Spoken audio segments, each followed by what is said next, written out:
jasage de jeu de rôle qui vous répond à coup critique. Oui, cette semaine, deuxième semaine de suite qui demande de créer une table de rencontre aléatoire. Et cette semaine, le lieu qu'il nous suggère est un port exotique sur le bord d'un désert. Qu'est-ce qu'il peut avoir là? Cette semaine, j'ai décidé de ne pas vous faire une petite aventure. Je vais vraiment donner 10 événements, 10 encounters que je propose. Regarde, sans plus attendre. Hein. Les joueurs rencontrent les émirs du Griffon. C'est un groupe d'aventuriers qui sont à la recherche des ruines d'un dragon bleu qui aurait eu dans la région il y a très très très longtemps. Est-ce que le dragon bleu est toujours là? Est-ce que les ruines ont été déjà vidées? C'est à toi de le découvrir. Pourquoi pas un marchand qui s'appelle Clacaluc? C'est un petit tiefling qui vend que des objets rouges. En passant à côté d'une ruelle, il y a comme une petite bataille là, qui se trame, puis c'est comme louche, tu sais. C'est les Yellow Gators qui affrontent le Rhizome, ces deux guildes de voleurs qui essaient de prendre un peu d'ampleur. Les Yellow Gators, c'est les voleurs locaux. Ils habitent là, ils restent là, ça fait longtemps qu'ils sont organisés. Tandis que le Rhizome, ça, c'est un vaste réseau qui prend de la place dans tout l'univers et le multivers. C'est des gros voleurs, puis ils essayent de s'implanter dans ce port-là. Un classique, il assiste au kidnapping de Shaila, la fille du sheikh qui gère ce port-là, entre autres, puis il va falloir que les joueurs ils la retrouvent. Le plus grand navire que les joueurs ont jamais vu accoste. Il s'appelle l'Instable. Puis ça, c'est un navire gigantesque puis qui arrive au port puis qui place ses voiles d'une certaine manière. Ça fait comme un stage. Puis là, l'équipage fait une pièce de théâtre sur ce bateau-là. À tous les soirs, il se présente en spectacle, tu sais.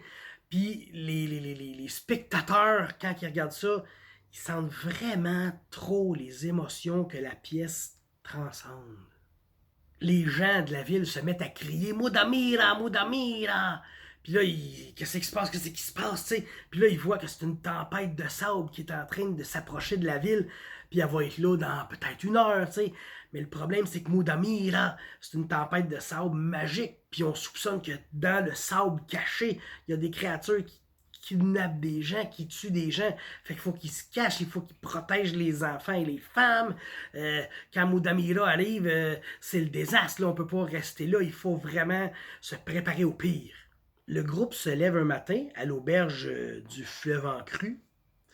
Puis, étrangement, genre, tous les crocodiles sortent de l'eau. Puis ils s'en vont vers la ville. Qu'est-ce qu'ils veulent? Qu'est-ce qu'ils font ça? Ils n'ont jamais fait ça, eux autres, ces crocodiles-là. Là. En débarquant de leur bateau, tu sais, la ville, ça brasse solide, il y a une bataille, il y a de la guerre, qu'est-ce qui se passe ici? Ben, les esclaves, ils ont commencé à se rebeller, puis on dit c'est fini l'esclavage ici.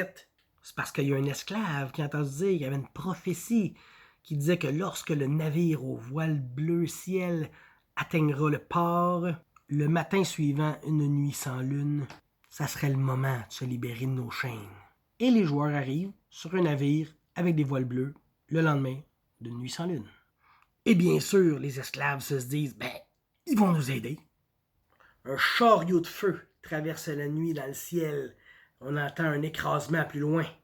En allant voir, on se rend compte que c'est un bateau volant. Qu'est-ce qui est arrivé de l'équipage? Comment ça qu'ils ont eu une détresse? Y a-t-il encore des survivants? Puis un trésor? Depuis l'arrivée des joueurs, la température est de plus en plus froide. Chaque matin, on dirait que la température est plus capable d'atteindre son niveau normal. T'sais, on est sur le bord d'un fleuve, sur le bord d'un désert, mais il fait pas chaud, là, il fait de plus en plus froid. Puis là, un moment donné, ils se font poursuivre par une gang de voleurs qui se disent « Voyons, pourquoi ils essaient de nous attaquer? » Mais ce qu'ils savent pas, c'est qu'il y a quelqu'un qui a glissé de quoi dans leur poche.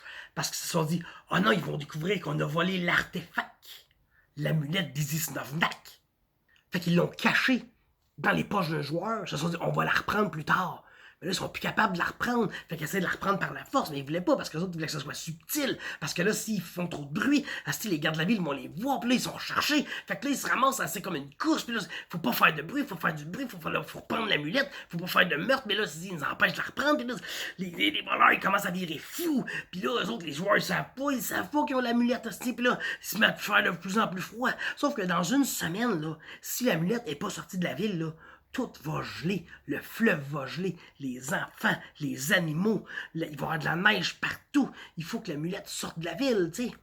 Parce que les voleurs, ils sont pas méchants. Ils veulent aller le détruire, cette amulette-là, tu sais. Sauf qu'il y a quelqu'un qui voulait pas qu'ils le détruisent, vous comprenez? Fait qu'ils essaient de les enlever, mais là, eux autres, ils veulent pas se le faire enlever, fait qu'ils l'ont caché. Vous comprenez, là, c'est vraiment une péripétie sans bon sens. Fait que c'était ça, là, mes 10 petites idées d'Encounter qui sont en même temps des Adventure Hook un peu, tu sais. Fait que c'était ma réponse cette semaine, puis j'ai déjà hâte à la semaine prochaine. Bye!